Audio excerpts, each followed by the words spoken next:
पितृपक्ष में भूल कर भी ना खरीदे ये 5 चीजें, वरना पूरी जिंदगी हो जाएगी नर्क। नमस्कार दोस्तों, आज हम एक बेहद महत्वपूर्ण विषय पर चर्चा करने वाले हैं जो न सिर्फ धार्मिक दृष्टि से बल्कि हमारे जीवन की खुशहाली और शांति के लिए भी अत्यंत आवश्यक है। विषय है पितृपक्ष में किन चीज़ों की खरीदारी भूल कर भी नहीं करनी चाहिए, वरना जीवन में नर्क जैसे हालात बन सकते हैं। दोस्तों, आप सभी जानते हैं कि हिंदू धर्म में पितृपक्ष यानी श्राद्ध पक्ष का बहुत ही बड़ा महत्व है। यह समय सिर्फ अनुष्ठान करने का ही नहीं होता, बल्कि यह हमारे उन पूर्वजों को याद करने और उनका आभार व्यक्त करने का अवसर भी है जिनकी वजह से हम इस धरती पर हैं। शास्त्रों में कहा गया है कि पितृदेवो या भव, यानी जैसे माता पिता देवता समान माने जाते हैं, वैसे ही पितृ भी हमारे लिए देवता तुल्य है। जब हम श्रद्धा और विधि विधान से उनका श्राद्ध तर्पण और पिंडदान करते हैं तो उनकी आत्मा को शांति मिलती है। हर साल भाद्रपद माह के शुक्ल पक्ष की पूर्णिमा से पितृपक्ष की शुरुआत होती है। यह पूरा कालखंड 16 दिनों का होता है। इस दौरान हमारे पूर्वज धरती पर आते हैं और अपनी संतान को आशीर्वाद देकर लौटते हैं। जब हम उनका सत्कार करते हैं, वो प्रसन्न होकर हमें सुख, समृद्धि, धन धान्य और परिवार में ऐश्वर्यों का आशीर्वाद देते हैं। लेकिन अगर हम भूलवश भी इस वर्ष अवधि में अशुभ काम कर बैठते हैं तो पितृ नाराज हो जाते हैं और जीवन में अनेक कठिनाइयों का खड़ी हो जाती है। अब बात करते हैं कि साल 2025 के कई लोग इस बात को लेकर उलझन में रहते हैं कि पितृपक्ष 7 सितंबर से शुरू होगा या 8 सितंबर से। तो यहाँ ध्यान देने वाली बात यह है कि वर्ष 2025 में पितृपक्ष का आरंभ 7 सितंबर 2025 रविवार से हो रहा है और इसका समापन 21 सितंबर 2025 रविवार को सर्वपितृ अमावस्या के साथ होगा। इसे पूरा कालखंड में प्रतिदिन अलग अलग तिथियों के अनुसार श्राद्ध किए जाते हैं। जैसे 7 सितंबर को पूर्णिमा श्राद्ध होगा, 8 सितंबर को प्रतिपदा श्राद्ध, 9 सितंबर को द्वितीय श्राद्ध, 10 सितंबर को तृतीय और चौथी श्राद्ध। इसी क्रम में आगे बढ़ते हुए 21 सितंबर को सर्वपितृ अमावस्या का श्राद्ध किया जाएगा। इन तिथियों का विशेष महत्व होता है क्योंकि प्रत्येक तिथि विशेष पितरों के श्रमण और श्राद्ध से जुड़ी होती है। शास्त्रों में दान को विशेष स्थान दिया गया है। पितृपक्ष में यदि दान किया जाए तो उसका प्रभाव कई गुना अधिक बढ़ जाता है। कहा जाता है कि पितरों के नाम से किया गया दान हमें 100 गुना फल प्रदान करता है। यही कारण है कि पितृपक्ष में लोग अन्न, वस्त्र, गौ, स्वर्ण और भूमि दान की परंपरा निभाते हुए आए हैं। लेकिन दोस्तों, जितना महत्व दान का है उतना ही महत्व इस बात का भी है कि इस दौरान किन वस्तुओं का नहीं खरीदना चाहिए। शास्त्रों और पुराणों में स्पष्ट उल्लेख है कि पितृपक्ष में कुछ चीजों को खरीदना सख्त मना है। अगर अनजाने में भी इन वस्तुओं की खरीदारी कर ली जाए तो यह पितरों को अप्रसन्न कर सकती है और उनके आशीर्वाद के बजाय जीवन में कष्ट, दरिद्रता और रोग शोक को आकर्षित करती है। तो चलिए आपको बताते हैं पितृपक्ष में भूल कर भी ना करें ये गलतियाँ। पितृपक्ष का समय आत्मिक शांति और पितरों का आशीर्वाद प्राप्त करने और अपने घर परिवार में सुख समृद्धि लाने का होता है। लेकिन यदि इस अवधि में अशुभ वस्तुएं खरीदी जाए तो इसके गंभीर परिणाम हो सकते हैं। माना जाता है कि जो व्यक्ति इस समय में अशुभ वस्तुओं की खरीदारी करता है उसकी आर्थिक स्थिति बिगड़ सकती है, घर में कलेश, अनबन और असंतोष बढ़ सकता है। यहाँ तक कि पूर्वज भी क्रोधित होकर अपने वंशों से मुंह मोड़ सकते हैं। कल्पना कीजिए कि दोस्तों, अगर किसी घर में पूर्वज नाराज हो जाए तो उस घर के सुख शांति का क्या होगा। घर में चाहे कितनी भी मेहनत क्यों ना की जाए, तरक्की के रास्ते रुक जाते हैं।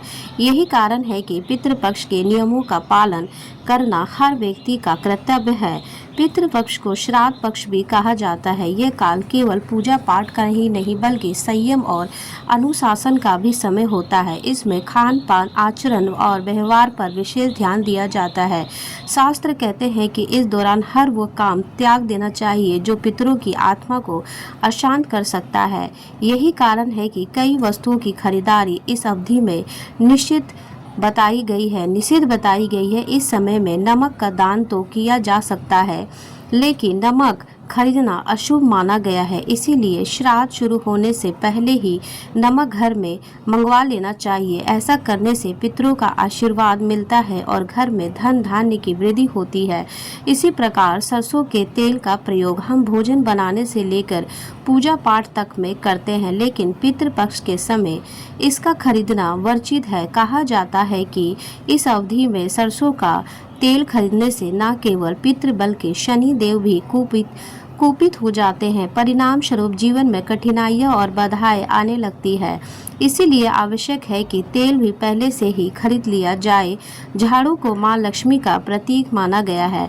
माना जाता है कि पितृपक्ष में झाड़ू खरीदने से आर्थिक स्थिति पर विपरीत प्रभाव पड़ता है। घर की समय समृद्धि रुक जाती है और दरिद्रता का वास हो सकता है। इसी कारण श्राद्ध पक्ष के दौरान झाड़ू खरीदने से बचना चाहिए। नए वस्त्र और आभूषण भी इस अवधि में नहीं खरीदनी चाहिए।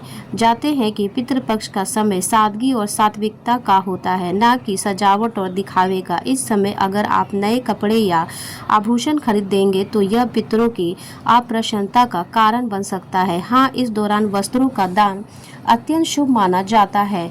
लहसुन और प्याज को तामसिक आहार की श्रेणी में रखा गया है। पितृपक्ष में तामसिक भोजन, नशे की वस्तुएं और मांसाहारी वर्जित होते हैं। इनका सेवन करने से पितरों की आत्मा को शांति नहीं मिलती है और साधक के जीवन में भी समस्याएं बढ़ने लगती है। इसी कारण तरह शैम्पू, साबुन और सौंदर्य प्रसाधनों का उपयोग भी नहीं करना चाहिए। इस दौरान वर्जित है। श्राद्ध पक्ष का समय सादगी और शुद्धता का है, इसीलिए इसमें बाहरी सजावट के बजाय अतिरिक्त शुद्ध पर ध्यान देना चाहिए। इन वस्तुओं का उपयोग या खरीदारी करने से आर्थिक तंगी और मान सम्मान की हानि हो सकती है। लोहे को शनिदेव की धातु माना गया है। सामान्य दिनों में भी शनिवार को लोहे की खरीद से बचने की सलाह दी जाती है और जब बात पितृपक्ष की हो तो यह और भी अशुभ माना जाता है। इस अवधि में लोहे का सामान खरीदने से घर में नकारात्मक ऊर्जा का संचार होता है, जिससे कलह और अशांति बनी रहती है। इसी प्रकार वाहन या भूमि भवन भी इन दिनों में नहीं खरीदते जाने चाहिए। यह समय किसी नए निवेश या संपत्ति खरीदने के लिए शुभ नहीं माना जाता है। यदि इस दौरान ऐसा किया जाए तो लाभ के स्थान पर हानि होने की संभावना रहती है। सोना, चांदी या अन्य बहुमूल्य वस्तुएं भी पितृपक्ष में खरीदना उचित नहीं है। इत्र और सुगंधित पदार्थ का भी प्रयोग इस दौरान वर्जित है और इन वस्तुओं का उपयोग या खरीदारी की जाए तो पितरों के साथ साथ भगवान विष्णु भी अप्रसन्न हो जाते हैं। इसका परिणाम यह होता है कि शुभ फल मिलने के बजाय अशुभ फल प्राप्त होता है। इसी प्रकार मांस और मंदिरा का भी सेवन और खरीदारी भी इस कालखंड में वर्जित है। इन्हीं चीज़ों का सेवन करने से न केवल जीव स्वयं कष्ट पाता है बल्कि पितरों की आत्मा भी दुखी होती है और उन्हें शांति नहीं मिल पाती है। श्राद्ध पक्ष में एक और महत्वपूर्ण नियम यह है कि श्राद्ध या तर्पण का कार्य केवल सूर्य के प्रकाश में ही करना चाहिए। यदि कोई व्यक्ति रात में अंधेरे में यह कार्य करता है तो उसे अशुभ माना जाता है। रात में श्राद्ध करने से पितृ अप्रसन्न होने के बजाय नाराज और हो सकते हैं और उनके आशीर्वाद के स्थान पर श्राप का सामना करना पड़ सकता है।